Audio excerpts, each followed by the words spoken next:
It's man versus beast, and nation versus nation. The best bull riders in the world competing for global bull riding's international prize, the PBR Global Cup. The ride turned round the world. The 2019 WinStar World Casino and Resort Global Cup. February 9th and 10th, it's Team USA versus the world. Howdy, fellas. What? The Global Cup bull riding. I know you're a fan of bull riding, because who's not a fan of bull riding? So that right there lets you know AT&T Stadium, Cowboys, where the Cowboys used to play.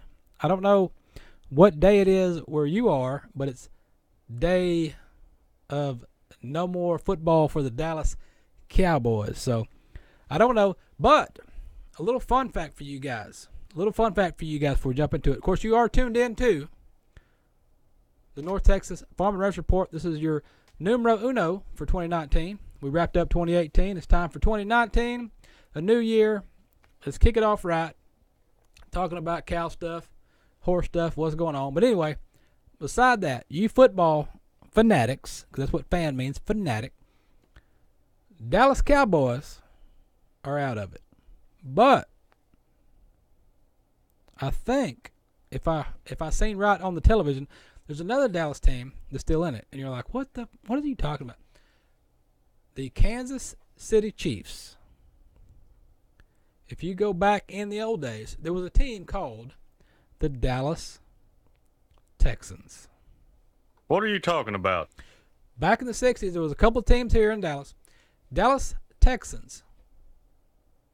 They said, you got to go. Dallas Texans, you guys got to get out of Texas. There's not enough room for that many football teams in Texas. Well, you're the expert.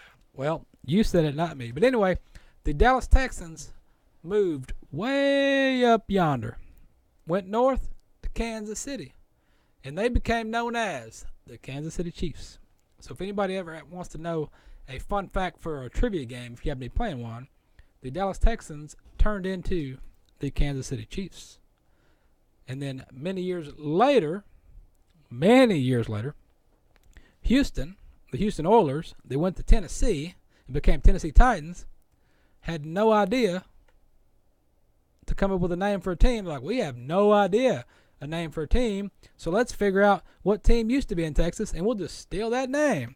And then Houston became the Houston Texans, copying the Dallas Texans. Why everybody wants to copy Dallas, I don't know. I have no idea. But that's what happens. Anyway, enough of that football talk. Let's talk about cow stuff. Let's talk about what's going on right here on the North Texas Farm and Ranch Report. I got some stuff for you tonight, today, this evening, this afternoon, this morning. Depends on what time your ear holes are focused on this. We got some stolen cattle. If you keep your eyes out for that. The Cattle Raiser Convention is coming up. Scholarship opportunity if you got a youngster that's looking to follow along in the agriculture field. We got that. Those of you that are not listening to this, that are watching this, wondering what's going on and why the color looks weird. Yeah. Somebody put the wrong light bulbs in the light fixture today. What's that supposed to mean? Well, did you do it? Is that what the problem is? You did that? No. Oh, are you all right? Then who put the lights in here? That's what I want to know. Who put the lights? Who changed these light bulbs out? Dale. All right. Well, if you say so, we'll blame it on Dale. But anyway, that's why if you're looking at it, you're like, wow, you look yellow. You got jaundice? No, I don't have jaundice. All right, what was I at? Scholarship opportunities. I'm gonna tell you about that. Then we'll jump into the market reports. The market reports, man, I don't know. There's been a lot of talk about the beef fluctuation market with the trade wars and the tariffs and all the hoopla going on right now. So that's kind of where everything's at. Calving. When you're calving, when do you castrate your bulls? When you got a bull calf, you think, you know what, this calf is not going to be somebody's baby daddy. We got to end that. When do you do it? Do you do it when do you do it? Well, someone did a study because everybody likes doing studies. So we got a study on studies about studying castration. So we're going to tell you about that. If your fence is down, somebody run over your fence, what happens? What does the law say about it? Well, I stumbled across an article from a lawyer, and we're going to tell you what the law says. Then we got some quarter horse stuff for you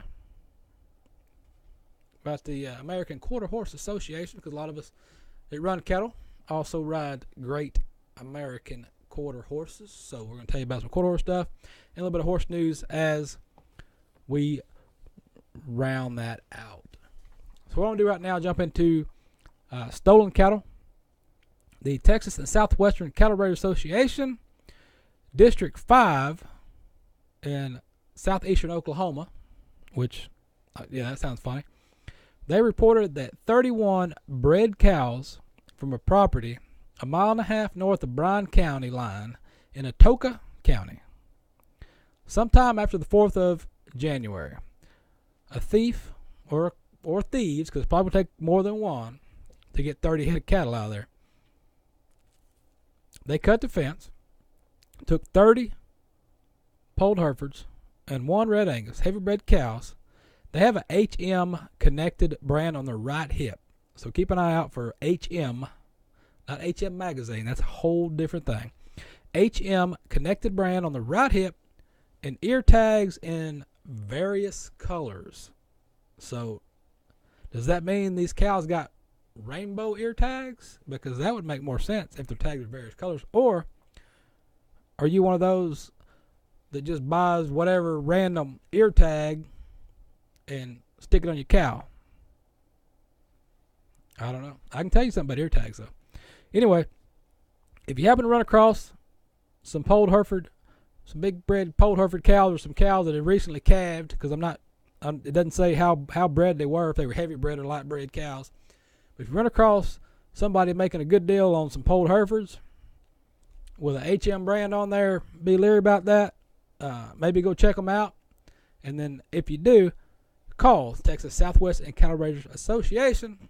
Ring a ding ding them. Let them know, hey, this is what I stumbled across on the internet, because everybody is selling cattle on the interweb net. So do that.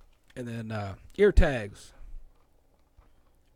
Multicolor ear tags. No, don't do that. Here's what we do. We run. I wrote a story recently. If you go to pepperstrip.com and click on press releases or hot off the press news or one of those links in there. Anyway, I wrote a story recently because the cattle traceability was going around. And if you're not sure, the article that I wrote was also published recently in Beef Magazine, and it also comes out in next month's edition of the North Texas Farm Ranch Magazine, something like that. North Texas Farm and Ranch Magazine. I don't know. Anyway, it's coming out in there too, and then it's been syndicated to a bunch of other publications because apparently they like the words I put on the paper, which that rarely happens. When it does, hey, blind squirrel finds a nut from time to time. Just don't choke on that nut, because you'd be a blind squirrel choking on a nut, and that's no good. Ear tags. In that story, I mentioned ear tags because the story I wrote was about traceability, because all these stories on the internet about cattle traceability and can we trace cattle and where'd our cows come from? Where'd they go? How many times were they shipped to here, to there, to where? Well, let me tell you something. I went to Ireland recently, and while I was in Ireland, I learned something about cattle. Their cattle marks are a little bit different. I went to the Cashel Mart over by the Rock of Cashel, the Cashel Mart. I visited with that sale barn a few times, and there's a possibility we're going to have somebody from that sale barn on the show or on my other show at some point to talk about the cattle sale and the cattle market, how it works over there. Well, anyway, traceability is a big deal over there in Ireland, and the more times that cow, say when that calf's born, the more times that calf has been sold, you get docked. You get I guess like negative points. So the more times that cow changes hands, decrease. in value. So think about that. Dr. Pepper, I'm not going to be drinking that. I've been on my good health kick. This last week I've had 2.5 Dr. Peppers. This makes a half. But traceability is a big deal over there. And so we talked a lot about, how different things happen. And like over here in the U.S., especially here in North Texas, I see tons, and you may be one of them, of a sale barn trader, a calf sale barn trader. I know there's a lot of horse trading going on, a lot of horse traders going on throughout the years, and a lot of that, horse dealings. But I've realized here recently, over the last couple of years, that sale barn calf trading is a big deal. And, you got folks that go to the sale barn. They're going to the sale barn on Saturday, buying 4 or 5 calves, pulling tags off, jacking the price up. And by Monday, they're on the internet on these Facebook sites for sale. And I'm like, what in the world? And what's funny about that is I went to the local sale here. Oh man, probably been a couple months ago. I went down there. I'd hauled some calves, and if it dries up enough, I got some more calves I need to get rid of.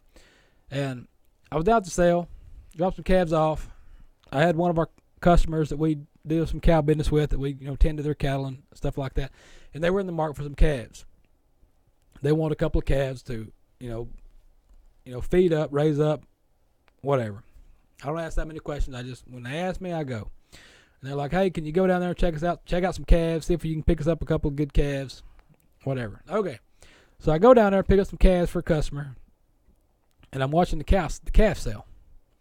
And I go in there, I bust out, bid a couple of calves, pick up a couple of calves. I bid on, 4 or 5 different calves, but when they've got their price market, what they want to spend on their calves, and so anyway, some of them I had to let go, a couple of them I got, and the very next day on these Facebook market groups, I'm looking at the same calves that I bid on Saturday.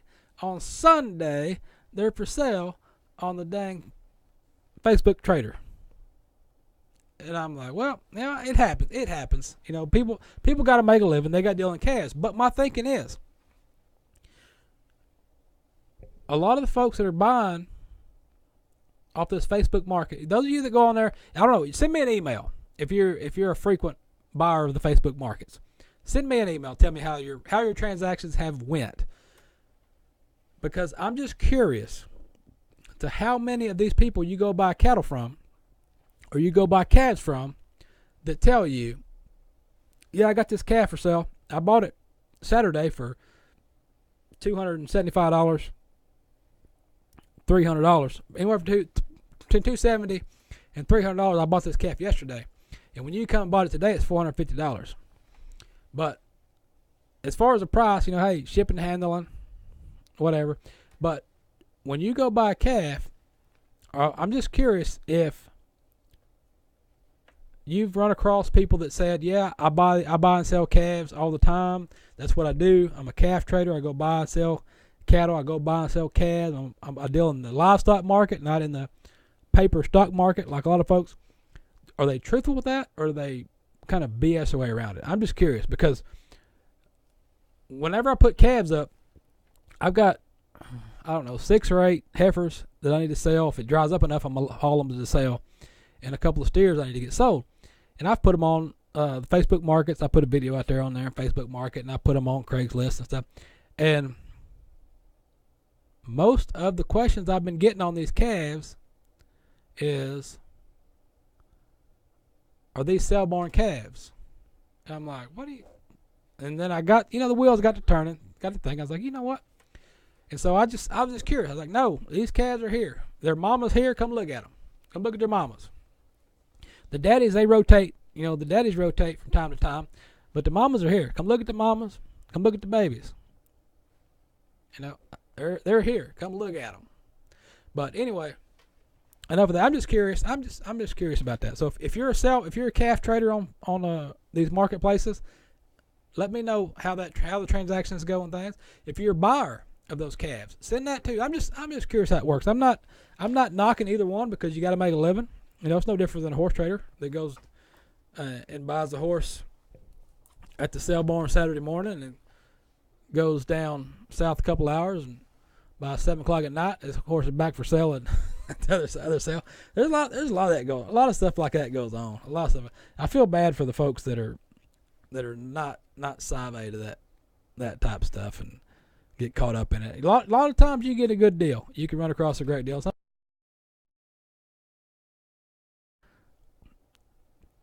That's not what I expected.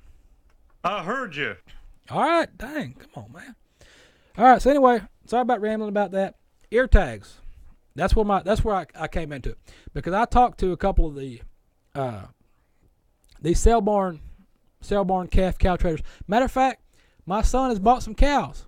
He bought a couple of cows from one of these sale-born traders, and there's a guy here in he's east of us, out I guess around Canton, somewhere out that way, and he's a big-time sale-born trader. And my son's bought some cows from him. Great cows, nice, gentle cows. They were bred like he said. They calved like he said. Great cows. So there's some folks out there that's doing it the right way. But what I was mentioning about all that hoopla was the article I wrote about traceability. It took me 10 minutes, but I circled back around.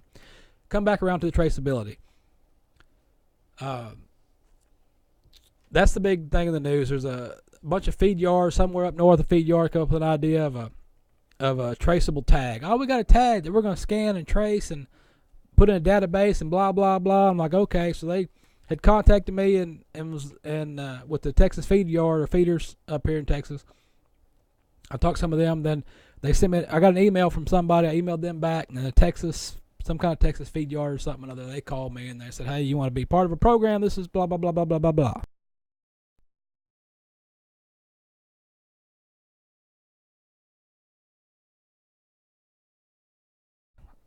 I'm already doing that. My cattle are already traceable. They're like, what are you talking about? Well, here's the deal. I buy tags on my cows. My cows got 2 tags. One tag is going to say 7SC Ranch, and it's going to have a number 1 ear. The other ear is going to have a tag that says AgX with a scan label. It's got numbers and a scan label. And what that scan is traceability. So all my cows here got traceability, and they're also, I know RCAF, I know I'm getting ahead of myself in my stories, but anyway, RCAF and Beef Quality and Beef Assurance, all these guys are all bickering back and forth, blah, blah, blah. Anyway, Beef Quality Assurance, if you want to be BQA certified, I went ahead and did it. It was free. I went online, Beef Quality Assurance certification. I went and did that for cow-calf operations. So it's pretty much what most of us do in the cow-calf business anyway, and that's what I did. So I went and got certified. So if it makes a difference, these calves are BQA certified calves. Well, anyway, they also got traceability, if that helps too. You say traceability, what does that mean? These tags on my calves, they're AgX tag. They got a barcode. You run that calf through a chute, scan that barcode. You scan that barcode. If you can't scan it, and you got an RFD wand, one of those RFD, R wands that scans ear tags, you use one of them too. One of those readers. Like you're a Luke Skywalker, Space Jam, Star Trek, Star Wars, one of those movies. I just made 50% of you mad. All right. You wand that calf, and then bam, information on your screen. Where this calf came from. What happened to this calf? What it do? Where it's been? What I did. You know why? Because when you work these cows on those ear tags from AgX tag, you can go on your computer, you can go on your phone, you can go on your tablet, anywhere you got access to the internet, you can pull it up. If you're working your cows, you don't have internet, it don't matter, because if you scan it on your phone, type it in there, do, when you get to internet service, bam, uploads to your network. So it don't matter. But anyway, everything we've done to these calves is on that tag. You scan it, bam. When we vaccinate these calves, what we vaccinated them with, what we done, all the stuff we did to these calves are on those tags. If you buy one individually, say somebody was to come out here and buy this pen of calves I got before I haul them off, then all you got to do is go down there to AgX, call them, hey, I just bought these calves, tag number blah blah blah blah blah blah blah, and then they'll say, okay, well you got an AgX account, and then they say, no, I don't. Well, it's free, so you get one, it's free. Bam, those calves are in your name, information's there. Traceability. So you know where the calves came from, you know where they're going. And it's simple as that. I don't know why everybody's getting upset about thinking the government's in their business. Well, no, I just do it for my own self, because I'm not going to pay a couple $100 a month for a software to keep track of my cattle when I can use the AgX herd software for free, and all I got to do is buy a tag for $2 tag. Well, you know, a $2 RFD tag, that's about what they cost, $2. So that's just how it works out. I rambled way too long. I'll tell you what, let me jump on one of these other stories.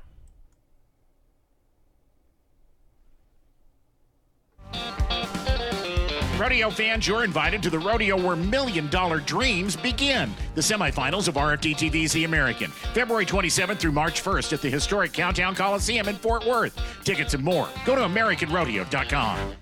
Yeah, because you want to be there. Who does not want to be at the American? Semifinals, rodeo time, Fort Worth. Well, he said it. Why do I got to repeat it? I don't need to repeat it, do I? Enough rambling. I think I upset half of you guys.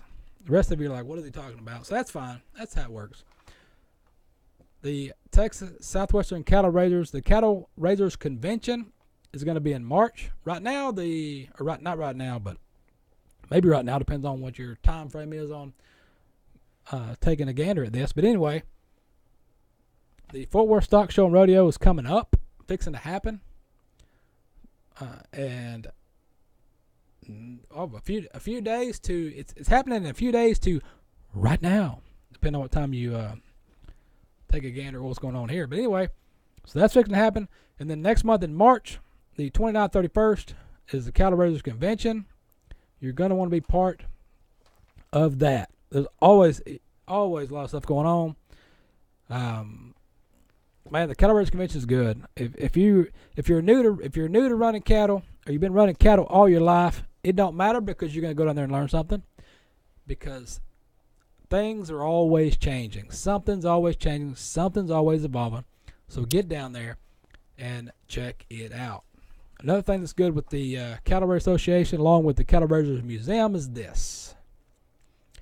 The Texas and Southwestern Cattle Raisers Foundation is now accepting applications for scholarships for the 2019-2020 school year.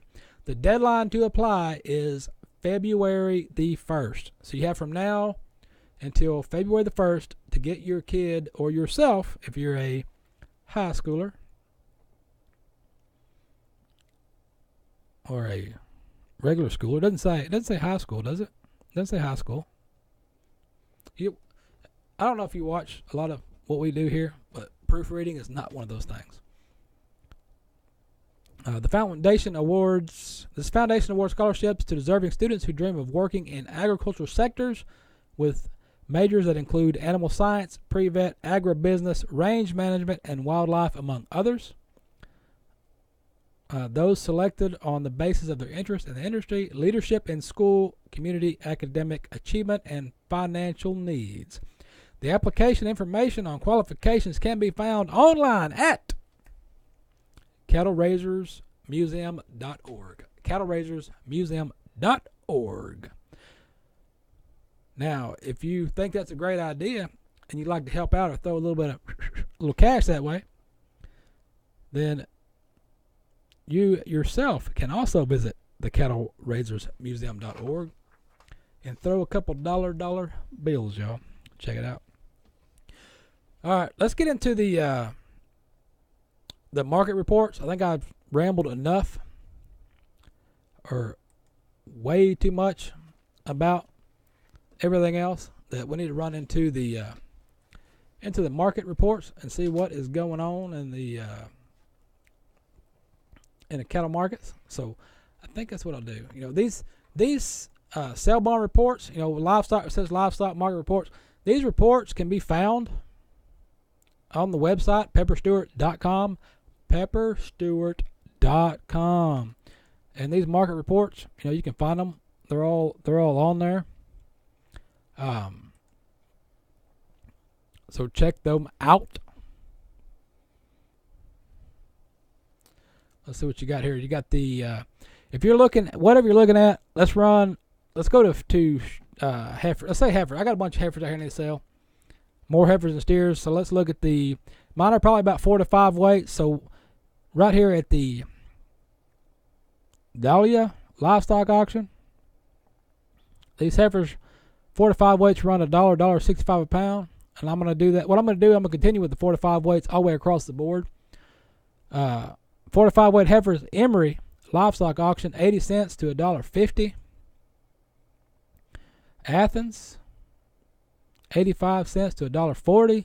Caldwell livestock market, $1.39 to $1.67.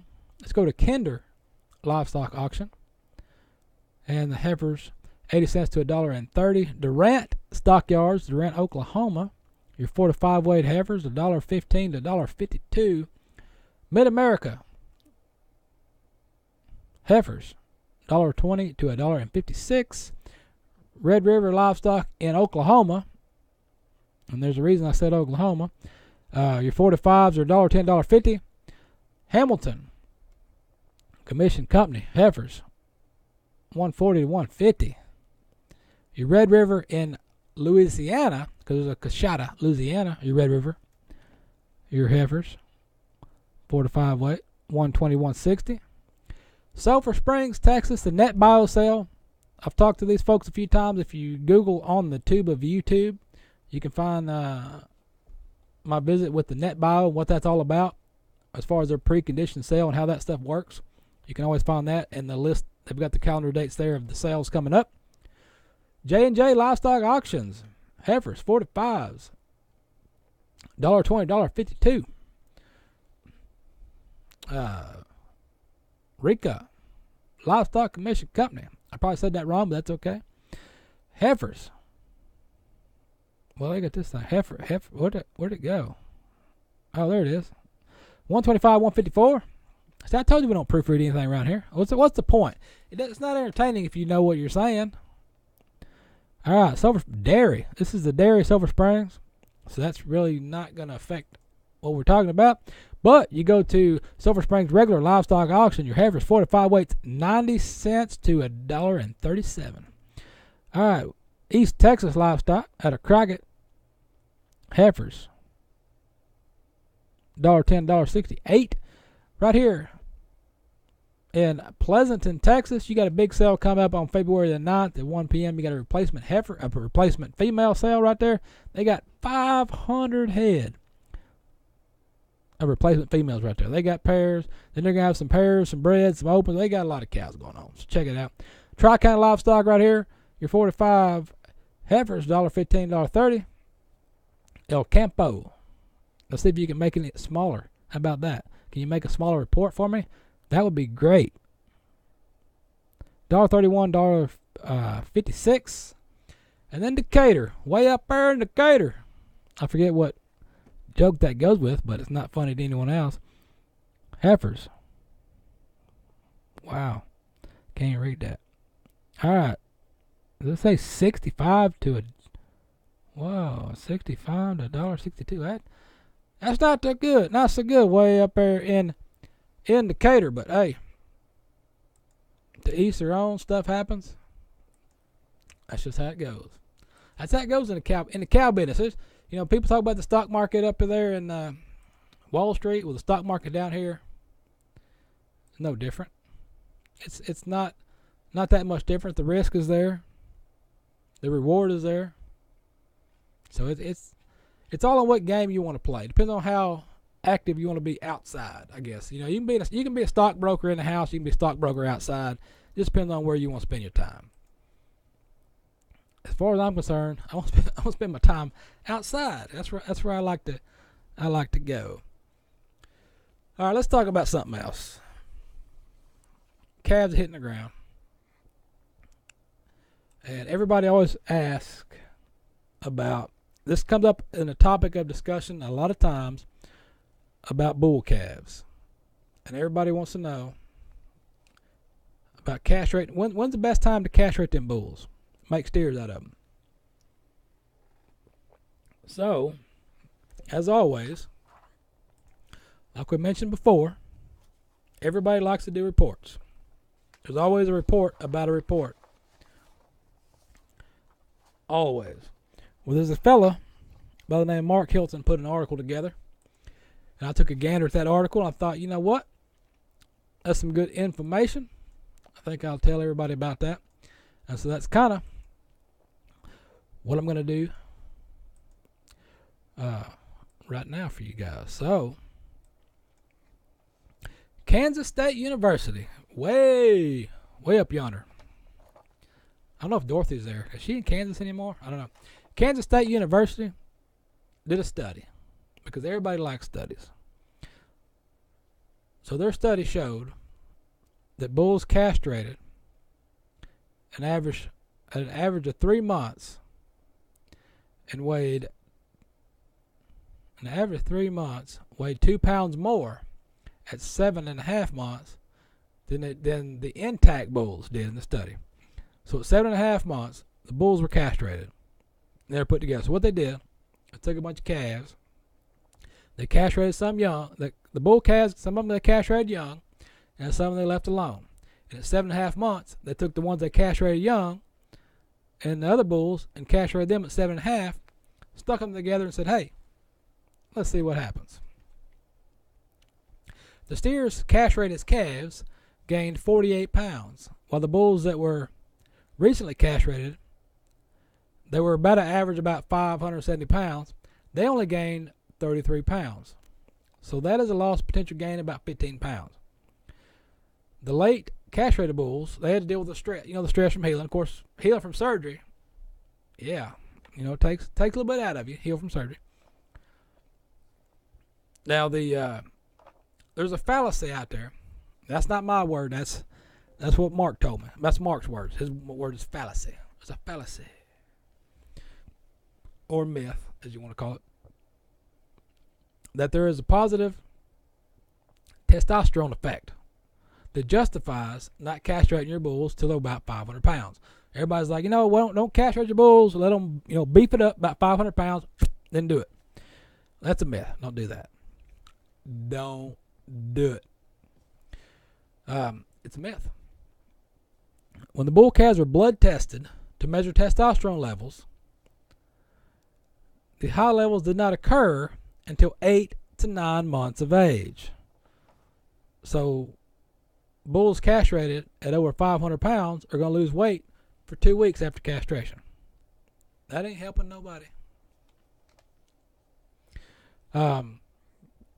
So basically, out of that study, they're pretty much telling you that castrating your calves later is going to hurt you in the long run. So do it while they're young. If you got calves that you're running commercial cattle, whatever, you're not planning on making a herd bull out of him, he's not going to be your next grand champion, then it's best when he's young to be done with it. Let him grow off and be a big boy.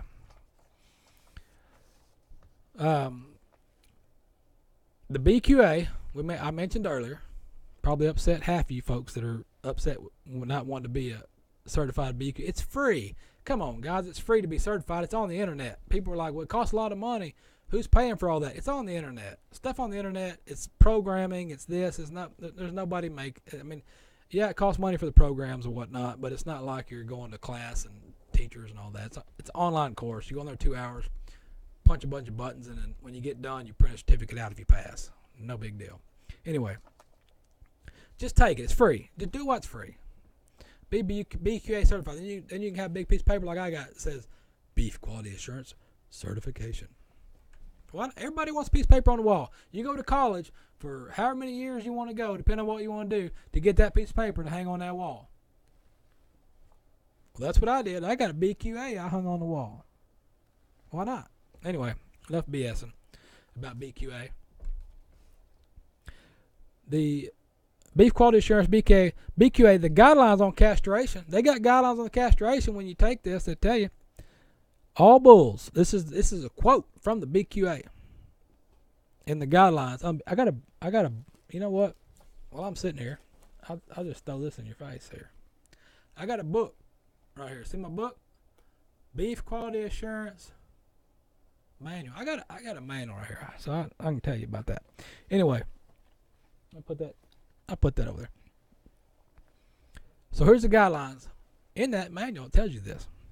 All bulls that are not herd sire prospects should be castrated as early in life as possible.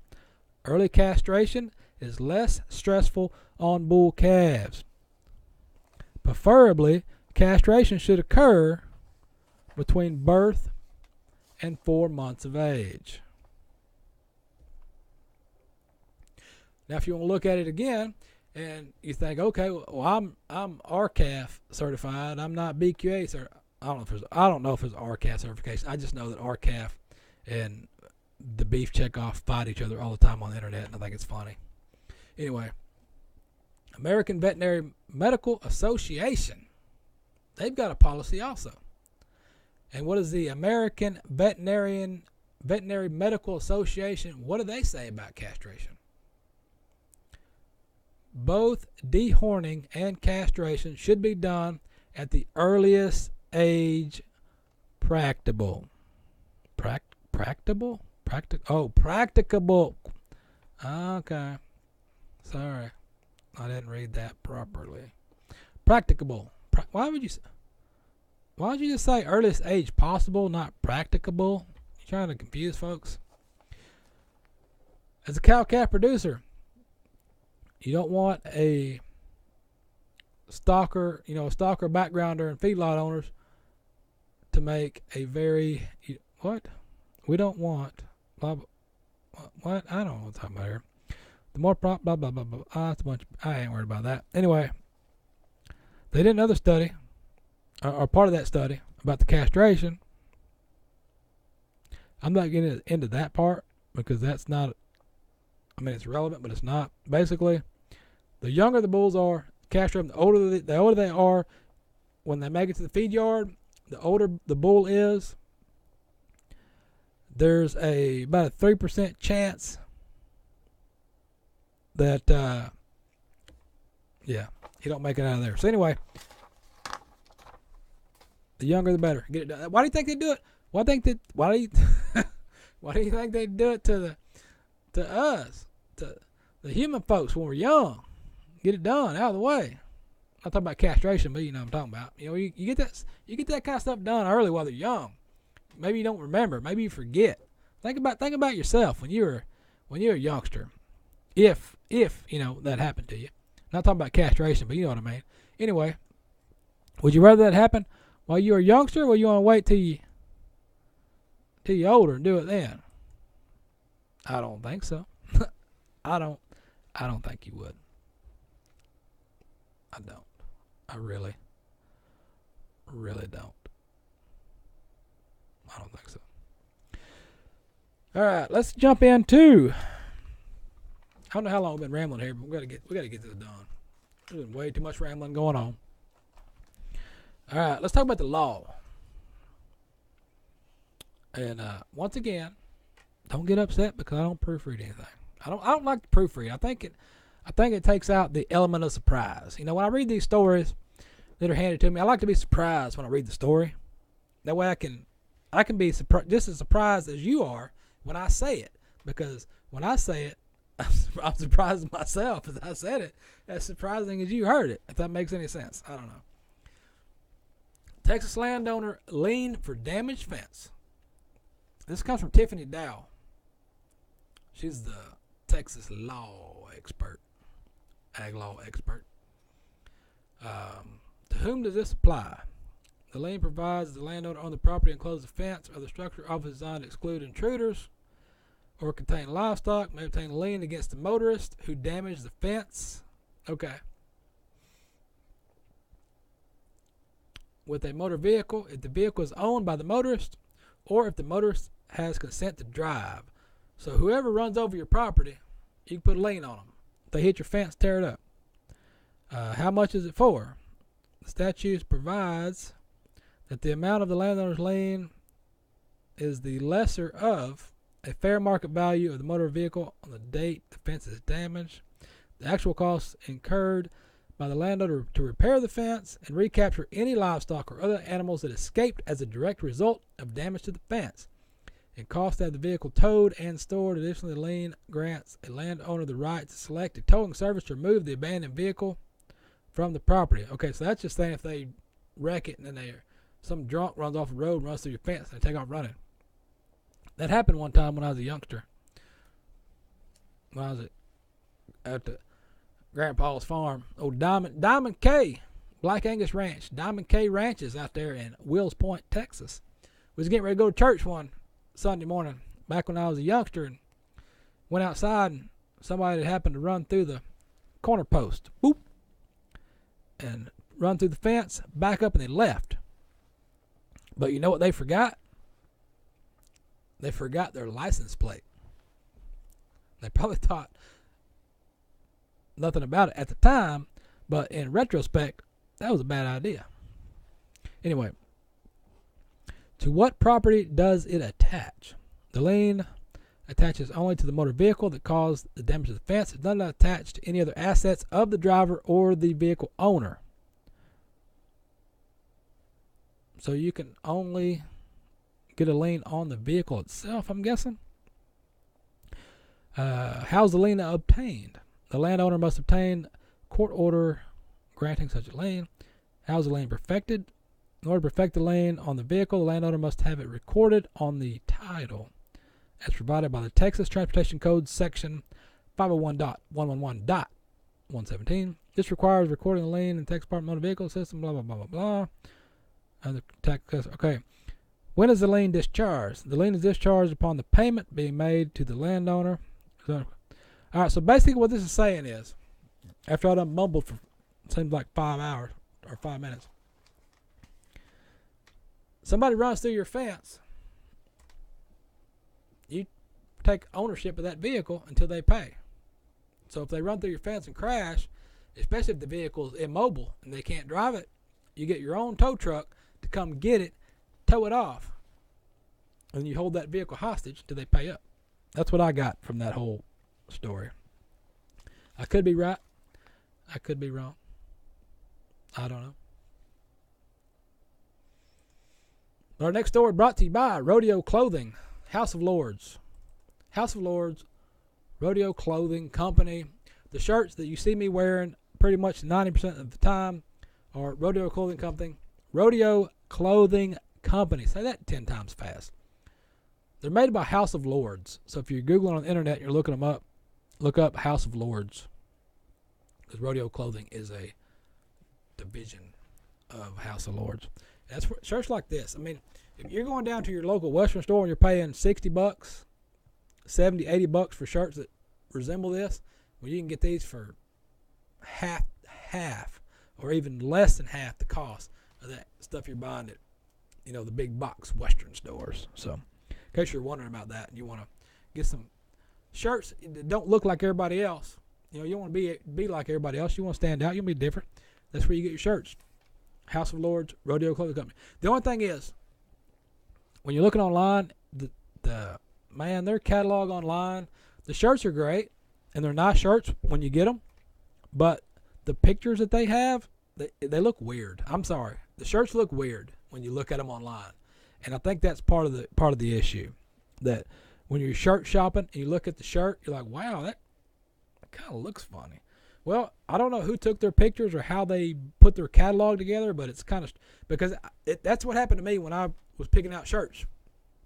When our sponsorship came about, and they sent me the catalog to pick out shirts, I was like, this is I don't know. And then I picked them out. They showed up. I was like, wow, dang, these are nice. So if you're looking at online, you're looking at a 2. And when it shows up, it's a 10. Who's winning now? All right, let's talk about horses. Everybody's got horses. Matter of fact, I got horses outside and across country. I got a horse over there in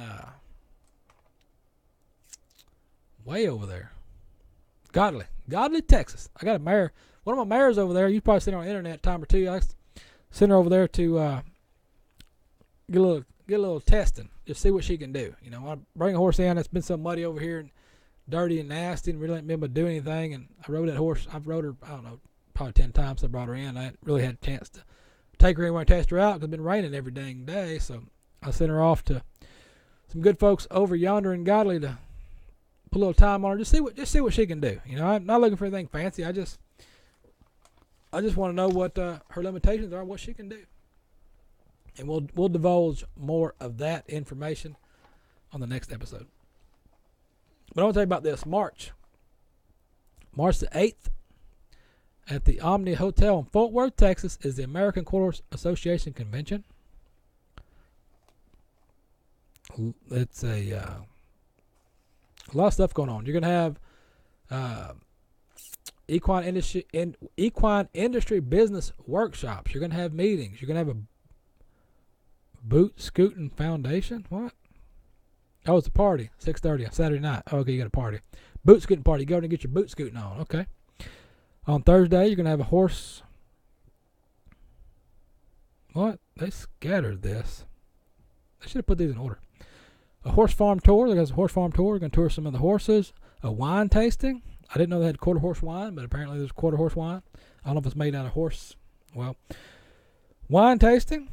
They're going to have one of those. Why would you have a wine tasting at a horse convention?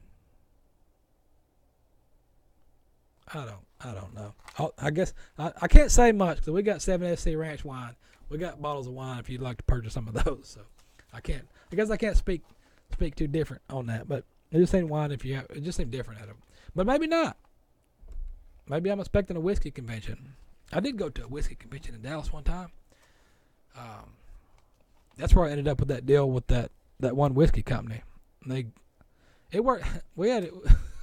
It was all right for a while. We had a good partnership there for a little bit. We had some disagreements on the signage on their advertising. It didn't make sense. It didn't make sense. Don't try to sell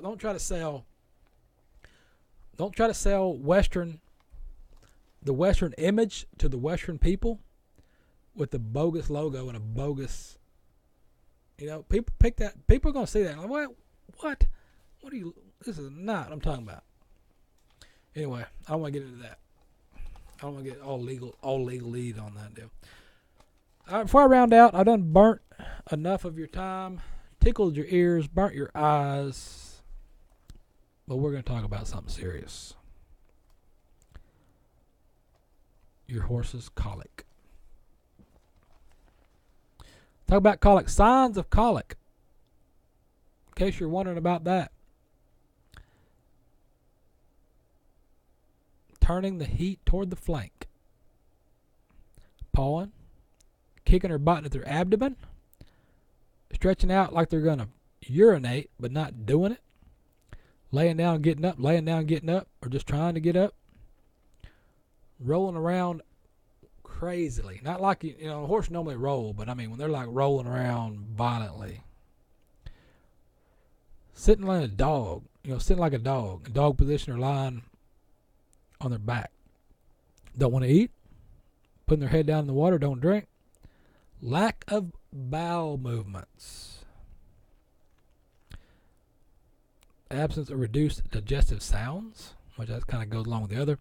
Heavy sweating, rapid respiration, flared nostril, elevated pulse, greater than 52 beats a minute. All right, come on now. Depression, really? You're going to go out there and look at a horse and you can tell if it's depressed or not? I'm going to call BS on that one. Lip curling or cool extremities. Any of these signs right here, signs for colic, look for. Especially those of you that like to stall your horses up in stalls. I've said it a lot of times that I like, we keep our horses out in the pasture. They run out in the pasture. The only time they're in the stall is to eat. They come in, they eat, and they get back out. I'm not a fan of keeping horses in stalls, but I understand why a lot of folks have to do it. If you do, hey, you do. But just keep an eye on your horses. Make sure you don't have any issues, any colics. That's not good. Not good. I had to make that call one time. It was probably... 1 or 2 o'clock in the morning. One of our champagne stud that we had here for years. Because being a stud, we got a stud lot. It's probably about it was probably 100 by 100 lot that the stud ran into. It was a big lot for the stud. We kept mad. Anyway, One year he'd call it, and about 1 o'clock in the morning we had to call the vet out to come out here and tube him and do all that mess. And dollar bills, y'all. Colic is expensive. So anyway, keep an eye on your horses. Keep them hydrated. Keep that stuff flowing through. You don't want to have any issues with that. And also, if you're following along on the Pepper Stewart on Facebook, be sure and do that because we're about to kick off the giveaway for the tickets for the American that's coming up at AT&T Stadium. We told you earlier about the semifinals that are going to be taking place in Fort Worth at the Stockyards. But after the semifinals are done and those folks are chosen to make it to the actual American event at AT&T Stadium in Arlington, Texas, that's where you want to be. We're going to be giving tickets away on Facebook on The Pepper Stewart and probably on Instagram. We may put some information out on the Instagram. But the place to enter is going to be on the Facebook on The Pepper Stewart if you want to get a shot at tickets for that. We just got done with our tickets for the PBR Global Cup that's going to be taking place next month. So our next giveaway is going to be for the American. The richest weekend in Western sports is coming to the home of the Dallas Cowboys. RFD-TV's The American returns to AT&T Stadium March 2nd and 3rd. Tickets start at just $10. Someone could win $1 million at the rodeo where dreams come true. RFD-TV's The American, AmericanRodeo.com. I said next month. Next month is the PBR Global Cup. March is the American. That's what he just told you.